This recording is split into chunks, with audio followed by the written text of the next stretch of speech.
It was supposed to be a quiet summer, the kind where children run barefoot through grass, their laughter ringing through the air as they play in the sunshine. For Emma, it was a time of freedom, a time to escape the chaos of school and the pressure of growing up. She was only 10, yet already, she felt like she was carrying the weight of the world. Her parents had just moved to a remote house in the countryside, a place far from the city, nestled between trees, so thick they almost seemed to swallow the house whole. It was a beautiful old place, with creaking floorboards and peeling paint, but there was something else about it, a sense of mystery that Emma couldn't quite shake. The house had been abandoned for years before her family moved in. They were the first to live there, in over a decade. Behind the house, near the edge of the forest, stood an old treehouse. It wasn't much, just a rickety wooden structure, a small platform held up by a few beams, surrounded by branches that twisted like knotted fingers. The moment Emma laid eyes on it, she was drawn to it. It had been her dream to have a treehouse of her own, and now here it was, standing untouched in her backyard. At first it felt like a blessing. She spent hours climbing up into the treehouse, imagining it was her secret hideaway. She'd bring books, snacks, and her favorite toys, feeling safe and distant from the world below. But it wasn't long before Emma started to notice strange things, things that would make anyone question whether their mind was playing tricks on them. It started with the whispers, soft at first, like the wind rustling through the leaves. But they weren't quite like the wind. These whispers had a rhythm, a pattern, as if someone or something was trying to speak to her. Emma thought she was imagining it at first, but as the days went by, the whispers grew louder, more distinct, and more urgent. One evening, when the sun was setting, casting long shadows across the yard, Emma sat in the treehouse reading a book. The air was thick with the scent of pine and damp earth. The whispers came again, but this time, they weren't just whispers, they were clear, calling her name. Emma. She froze, her heart pounded in her chest. She looked around the treehouse, but there was no one there. She had been alone, she always was. Her parents were inside the house, preparing dinner, and no one else lived nearby. Emma. The voice came again, this time closer, as though it was right behind her. Emma's breath hitched in her throat. She spun around, but the treehouse was empty, save for her things scattered on the floor. She wasn't sure if she should call out, if she should tell her parents, but something told her not to. The voice, it was so familiar, yet not. It had a hollow, almost echoing quality to it, as if it was coming from far, far away. She climbed down from the treehouse quickly, her legs trembling. She didn't know why, but she felt like she needed to get away, to distance herself from whatever had just spoken to her. The whispers hadn't stopped, they followed her, growing louder, the farther she walked away from the treehouse. Come back, it's waiting for you. For days after that, Emma couldn't bring herself to go near the treehouse. She spent her time inside, reading or drawing, trying to forget what had happened. But the whispers continued, sometimes late at night, when the house was quiet, sometimes during the day when the wind was still. They were always there, just beneath the surface, calling to her, urging her to return. One afternoon, her curiosity finally won. She had to know what was going on. She walked slowly toward the treehouse, her feet dragging on the gravel path that led through the overgrown yard. The wind had died down, and the trees were eerily still. As she approached the treehouse, her heart raced in her chest. She could hear it again, whispers, this time louder, clearer. Come back, it's waiting. Emma stopped, just below the treehouse. The wooden ladder creaked as though something was climbing it, but there was no one there. Not a single person. She took a deep breath, and began to climb. Her fingers brushed against the rough wood, and the smell of the treehouse, musty and old, filled her nostrils. When she reached the top, she stood for a moment, looking around. The view from the treehouse was breathtaking. The forest stretched out in all directions, an endless sea of green. But something felt off. The air was thick, charged with a strange energy. The whispers returned, but this time, they were not distant. They were right next to her, like a breath against her ear. Come closer.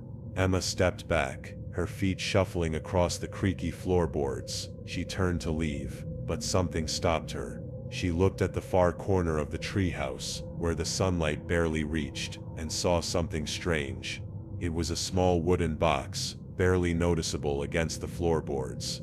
Her curiosity got the better of her, and she knelt down, picking up the box. It was old, weathered, and locked. She shook it gently, hearing something inside, but she didn't open it. Not yet. The whispers grew louder, more frantic.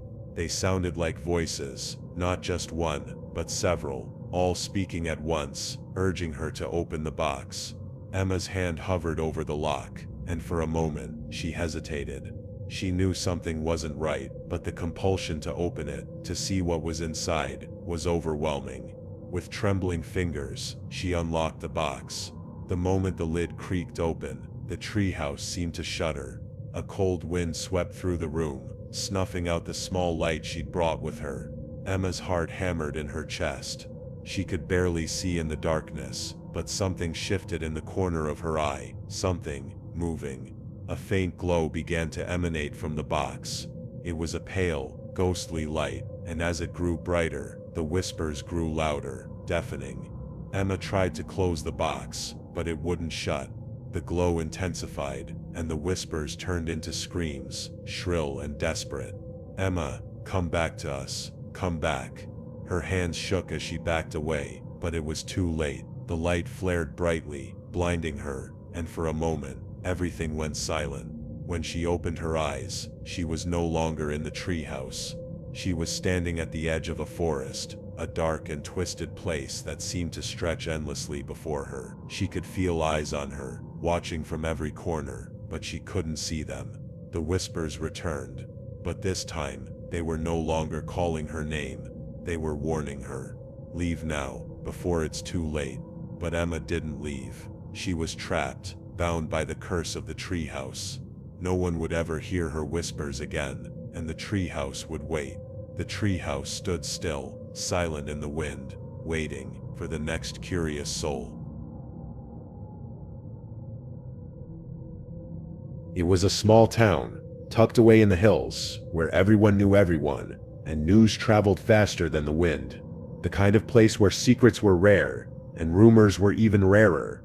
Life moved at a slow pace, the days blending together in a peaceful monotony.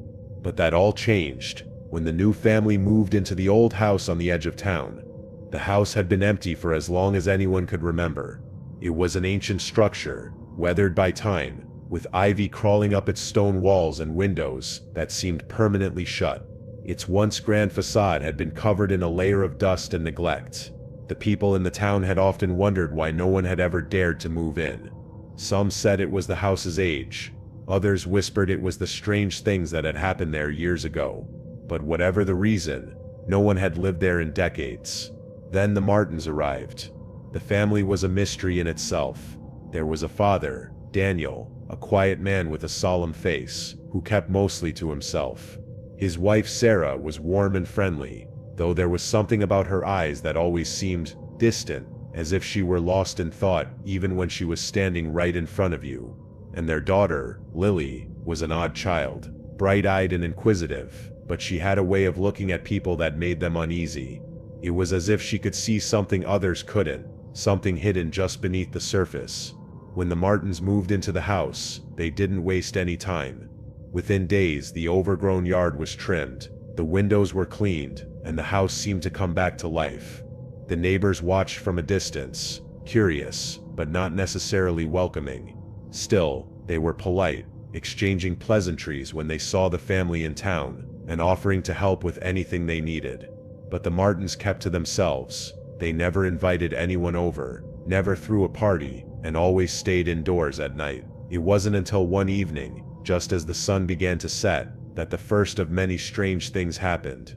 Tommy, a local boy who often played in the woods nearby, was walking home from the store when he saw Lily standing near the front gate of the house. She wasn't moving, just staring at the horizon, her hands clasped tightly behind her back. Her face was blank, and her eyes were wide and unblinking. Tommy called out to her, but she didn't respond. He crossed the street and walked toward her, his footsteps crunching on the gravel. "Hey Lily, what are you doing out here?" he asked. Lily didn't move, didn't even acknowledge him. It was as though she couldn't hear him at all. "Lily," Tommy said again, a bit more urgently. He reached out to tap her on the shoulder, but as his hand brushed against her, she suddenly turned to face him. Her eyes were dark, too dark, and her skin was pale, almost ghostly. Tommy recoiled, a chill running down his spine. "Go inside, Tommy," she whispered, her voice cold and distant.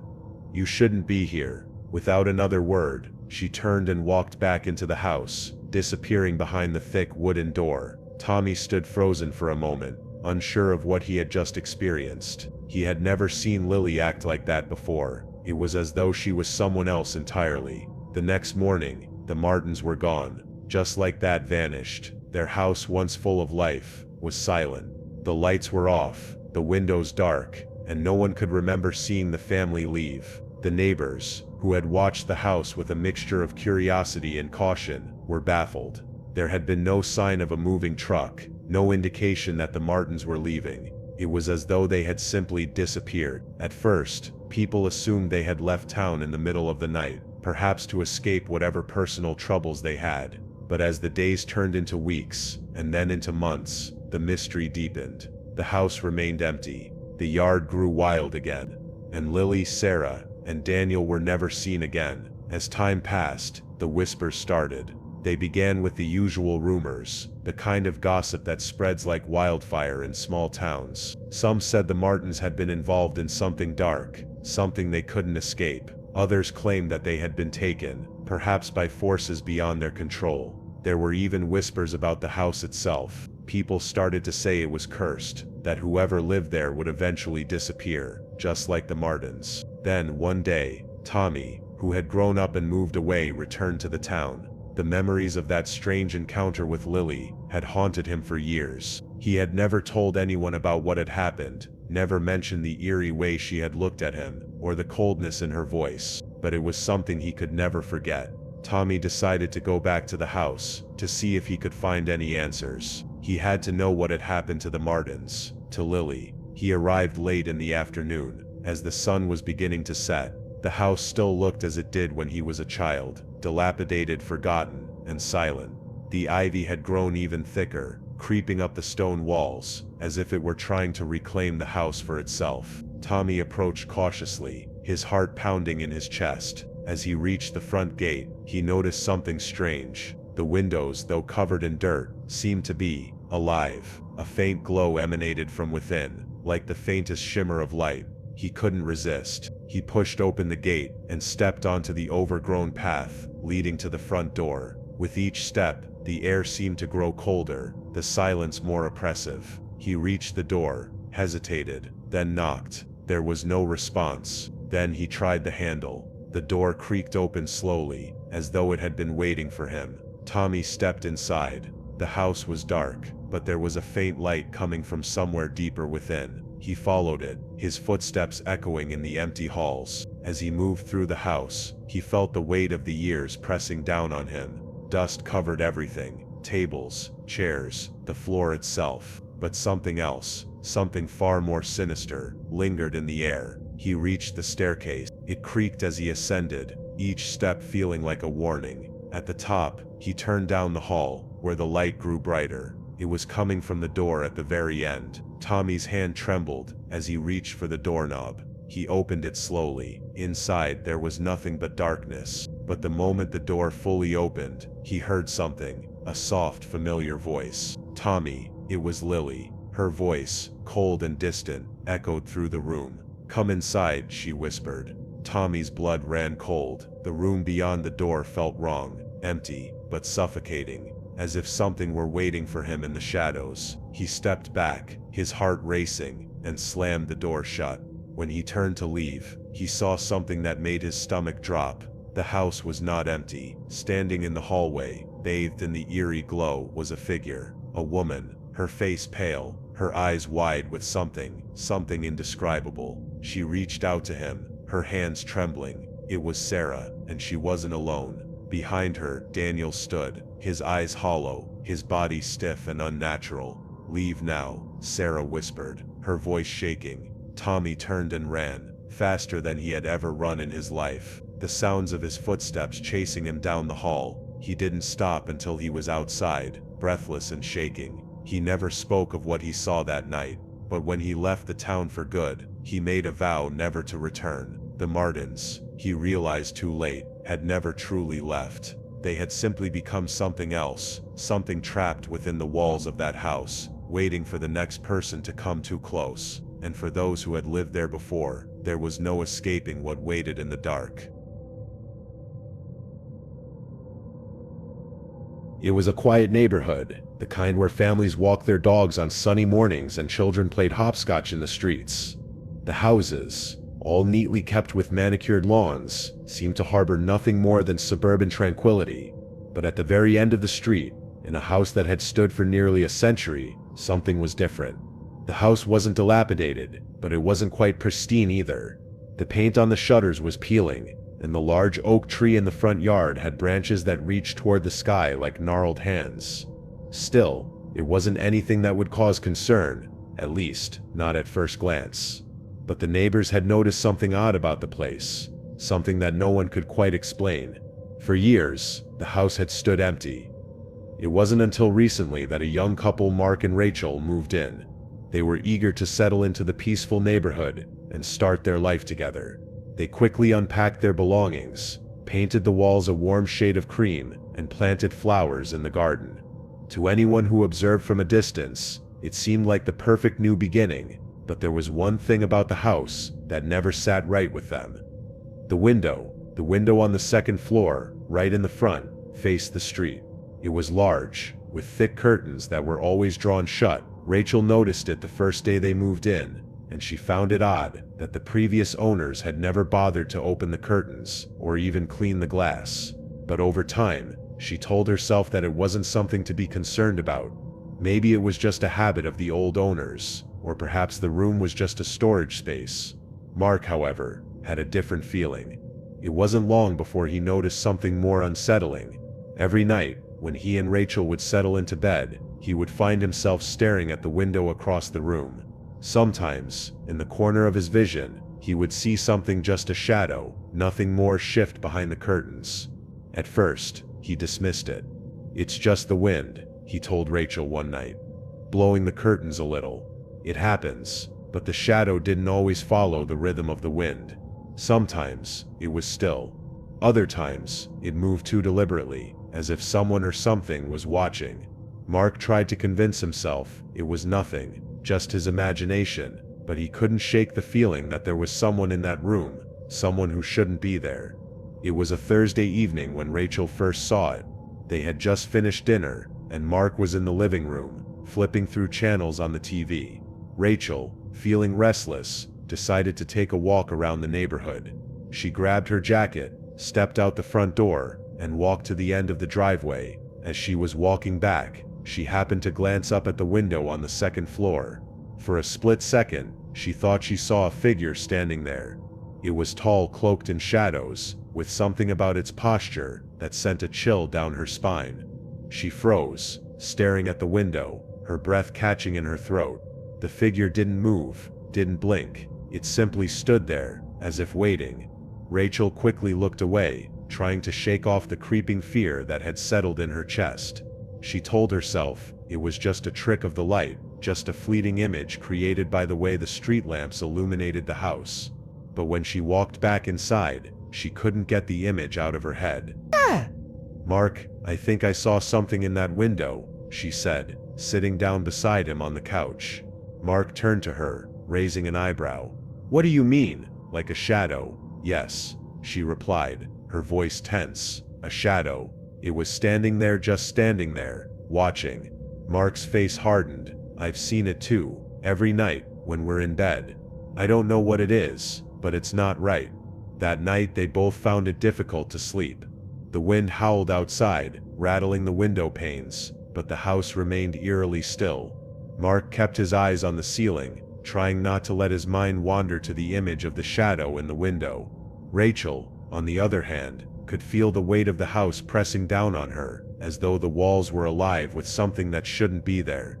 Just as they began to drift off, a strange noise broke the silence, a soft, slow creak, as if the floorboards above them were shifting under the weight of something heavy. Rachel sat up, wide-eyed, listening. There it was again, a creak, followed by the sound of something sliding across the floor. Then a tapping, slow, rhythmic tapping, like fingernails drumming on glass. Mark stiffened. "Did you hear that?" he whispered. Rachel nodded, her voice barely audible. "It's coming from upstairs. It's coming from the window." They both stared at the door leading to the stairs, the darkness of the hallway stretching out before them. The sound grew louder, more frantic, as if something was clawing at the window from the other side. Then the tapping stopped. An eerie silence fell over the room. Neither Mark nor Rachel moved for what felt like an eternity. Neither of them spoke, as if afraid that even the smallest sound might invite whatever was lurking upstairs into their bedroom. Suddenly, the lights flickered. The room was plunged into darkness for a fraction of a second before the bulbs buzzed back to life, casting their faint glow across the walls, and then, there it was, a shadow. It was unmistakable, standing in the window, clear as day, even though the curtains were drawn. The figure was tall, almost impossibly so, with limbs that seemed unnaturally long. It was crouched, its face hidden in the darkened corner, but its presence was undeniable. Mark and Rachel couldn't breathe. The air had thickened around them, stifling them with its weight. Neither of them dared to move, too afraid to disturb whatever was in that window. And then, as quickly as it had appeared, the shadow was gone. But the tapping resumed, louder this time. It was coming from the window itself, as though something was trying to get inside. Mark's hand reached out, fumbling for the bedside lamp, and he flicked it on. The light spilled across the room, flooding it with warmth, but the window, still covered with its drawn curtains, remained undisturbed. They waited, paralyzed with fear, for what felt like hours, but nothing more happened. No more tapping, no more shadows. It was as if the house had swallowed the thing that had been there, leaving them with nothing but the oppressive silence. The next morning, Mark and Rachel went up to the second floor, determined to uncover the source of the strange events. They entered the room where the shadow had appeared, only to find nothing. The room was bare, save for a dusty chair in the corner, and the curtains were drawn as tightly as they had been the night before. The window was shut tight, locked from the inside. It wasn't until they opened the curtains that they realized something they hadn't noticed before. There was an outline, faint but unmistakable, on the glass. A handprint, fingers splayed wide, as if something had been pressed against the window from the outside, trying to get in. But there was no way to explain how it had happened. No one had come near that window. No one had been outside the house. The shadow in the window was not a trick of the light. It was something more, something that had been waiting, watching, and somewhere in the darkness of that room, it still waited. It was a warm summer afternoon when Jake first saw the treehouse. He had just moved to the small town of Ashbrook, a place tucked between sprawling forests and winding rivers. The house they had rented was old, with wooden beams that creaked in the night and floors that seemed to sigh underfoot. But it was the perfect place for a fresh start, quiet, peaceful, away from the noise of the city. Jake, a 12-year-old boy with an adventurous spirit, was quick to explore the yard. The overgrown garden, the wild berry bushes, and the dense woods in the distance, all of it called to him. But what caught his attention the most was the treehouse. It stood at the edge of the woods, high up in an ancient oak tree, its wooden frame weathered and worn by time. The ladder that led to it was cracked and splintered, but it seemed sturdy enough. The windows of the treehouse were dark, its wooden door slightly ajar, as if inviting Jake to step inside. For weeks he had been walking past it, his curiosity growing each day. The other kids at school had warned him about it though. They called it the haunted treehouse, claiming that strange things happened around it, that it was cursed, that no one who ever climbed it had returned the same. Of course, Jake didn't believe in those kinds of things. Ghost stories were just that, stories. There was nothing to be afraid of. One afternoon, when the sun hung low in the sky, casting long shadows across the yard, Jake made up his mind. He was going to explore the treehouse. He approached the ladder, the wood creaking beneath his shoes. His heart raced with excitement, and the thrill of the unknown made him feel alive. He climbed slowly, each step feeling like a challenge, but he didn't stop. Finally, he reached the top and pulled himself onto the creaky platform of the treehouse. The moment he stepped inside, a chill ran through him, though the air outside was warm and thick with the scent of pine. The treehouse was dark, the walls covered in layers of dust and cobwebs. Old furniture, a rickety table, a couple of broken chairs, and a dusty cot lined the space. The air inside was stale, heavy, as if it hadn't been touched in years. Jake stepped further inside, brushing the dust off a nearby table. He ran his fingers over the surface, noting the carvings on the wood, symbols he didn't recognize, scratched deeply into the grain. There were strange marks on the walls too, almost like claw marks, as if something or someone had tried to get out. Suddenly, he felt a shiver crawl up his spine. A soft whisper echoed in the still air. "Leave." Jake froze. He wasn't sure if he had heard it, or if it was just the wind.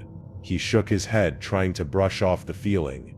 It was probably just his imagination. He had always been a bit jumpy, especially after hearing all the stories the other kids had told him.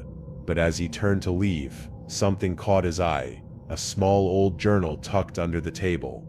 Curiosity piqued, he reached for it, his fingers brushing against the worn leather cover. He opened it, flipping through the yellowed pages, finding entries written in a hurried, messy hand. "The treehouse calls to me. I can hear them watching, waiting. I can't leave. They told me I could stay, but now I'm trapped." Jake's heart began to race. He flipped the pages faster, his eyes scanning the cryptic notes. The entries were becoming more frantic, more desperate. The last page was completely scratched out, only a single word remaining, scrawled in large, uneven letters. "Help." A cold gust of wind suddenly swept through the open door, extinguishing the light from his flashlight. Jake jumped back, his heart pounding in his chest. The door creaked, and he could swear he heard the faint sound of footsteps on the floorboards behind him. "Who's there?" he called out, his voice shaky, but loud enough to break the silence. No answer, just the slow creak of the treehouse swaying in the wind. Jake turned and bolted for the door, not looking back. His foot hit the ladder wrong, and he stumbled, barely catching himself before falling. With shaking hands he scrambled down the ladder, feeling the heavy weight of someone, watching him from above. He didn't stop until he reached the safety of the yard, his chest heaving with every breath. The treehouse stood silent behind him, its dark windows staring back at him like empty eyes. That night, Jake couldn't sleep. Every time he closed his eyes, he saw the symbols carved into the walls of the treehouse, the desperate pleas in the journal. He couldn't shake the feeling that something was wrong with that place, something dark and ancient, something that didn't want to be disturbed. The next morning, Jake went to the town's library, hoping to find some answers. He dug through old newspapers and town records, asking the librarian about the treehouse. After hours of searching, he finally found something, a faded newspaper clipping from over 50 years ago. It was about a young boy, Thomas Calloway, who had disappeared one summer, just like Jake.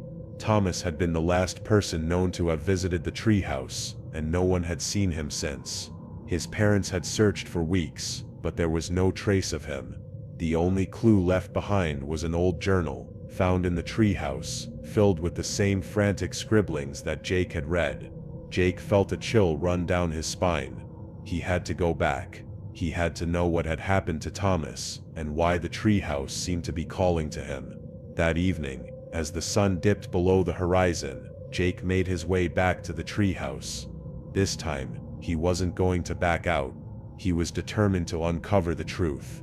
When he reached the top, the air was even colder than before. The door to the treehouse was ajar, just like the first time he'd come.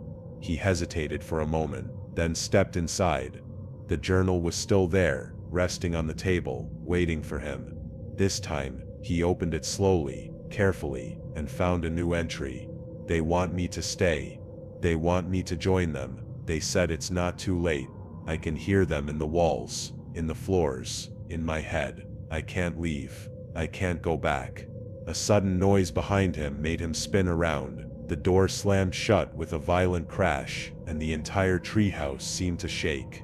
The whispering returned, louder this time, growing into a chorus of voices. Leave, leave, leave, leave. Jake's heart raced, his breath coming in ragged gasps. He tried to open the door, but it wouldn't budge. He turned to the window, but the darkness outside seemed to swallow the light, leaving him with nothing but the oppressive silence. And then the floorboards began to creak, slowly at first, and then faster, as if something was moving toward him. He backed into the corner, his chest tight with panic. The voices grew louder, more frantic, and the shadows in the corners of the room seemed to twist and writhe. Suddenly, a figure appeared in the doorway. It was tall and thin, its face hidden in the dark folds of its cloak, but its eyes, empty black eyes, burned through the gloom.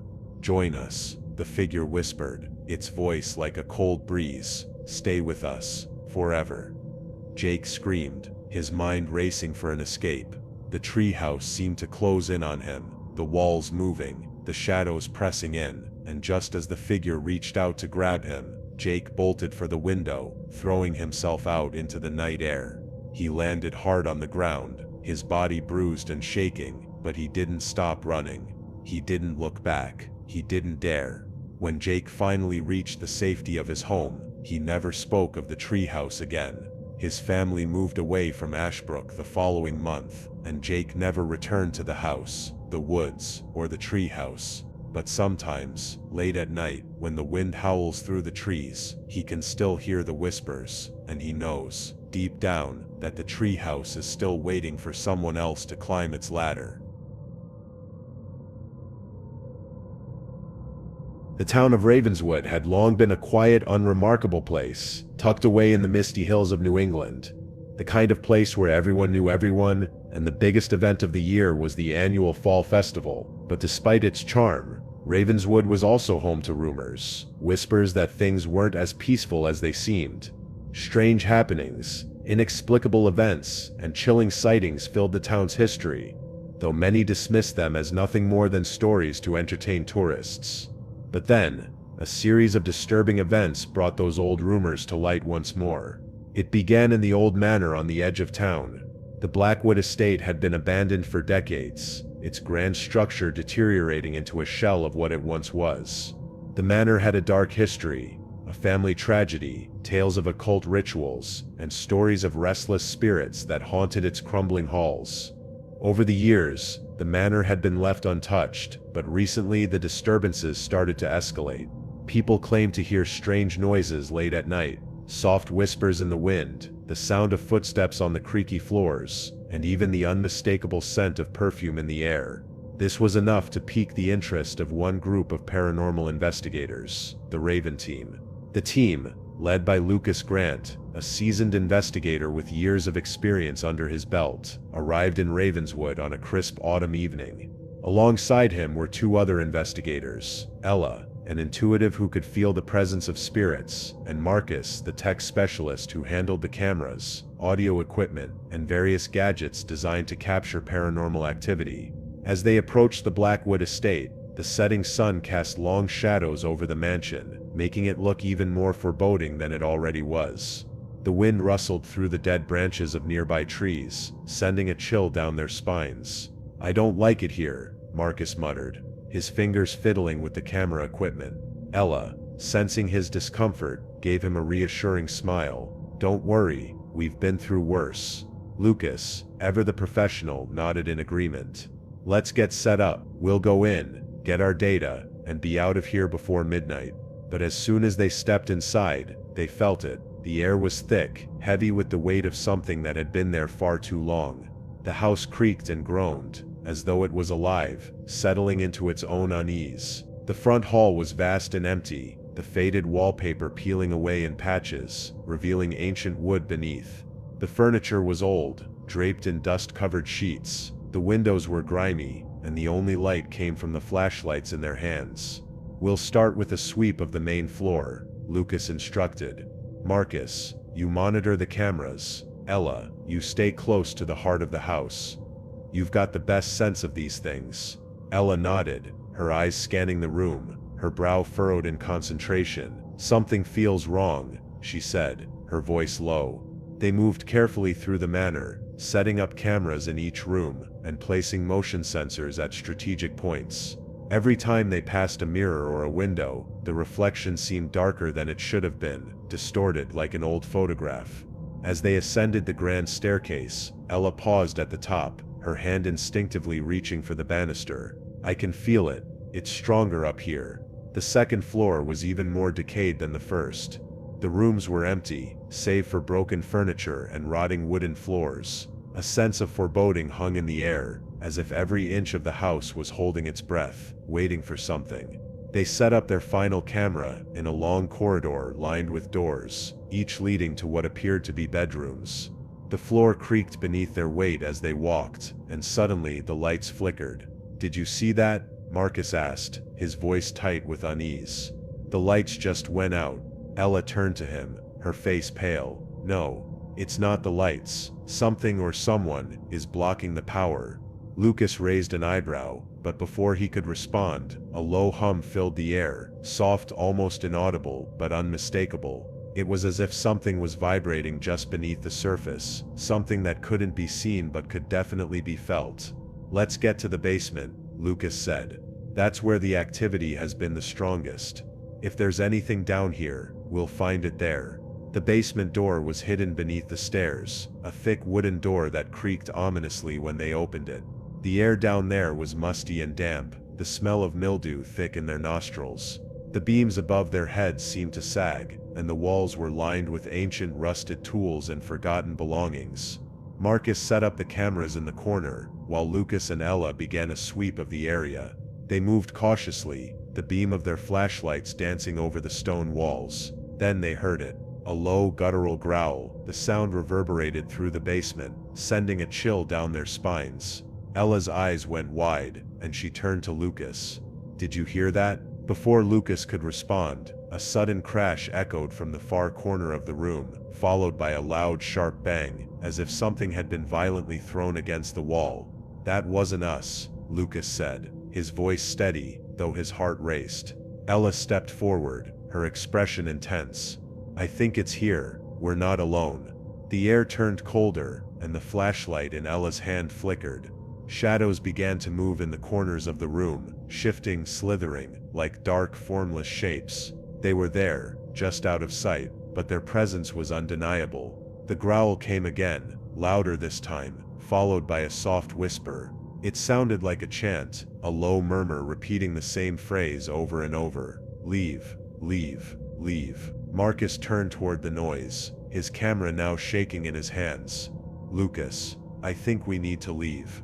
But before anyone could respond, the temperature in the room dropped. Their breath became visible in the air, swirling in front of them in ghostly wisps. Then the lights went out completely, plunging them into darkness. Seconds stretched into what felt like an eternity. The only sound was their breathing, ragged and heavy, and then suddenly, a figure appeared in front of them. It was a shadow, tall and imposing, its features indistinct, as if it was made of the very darkness itself.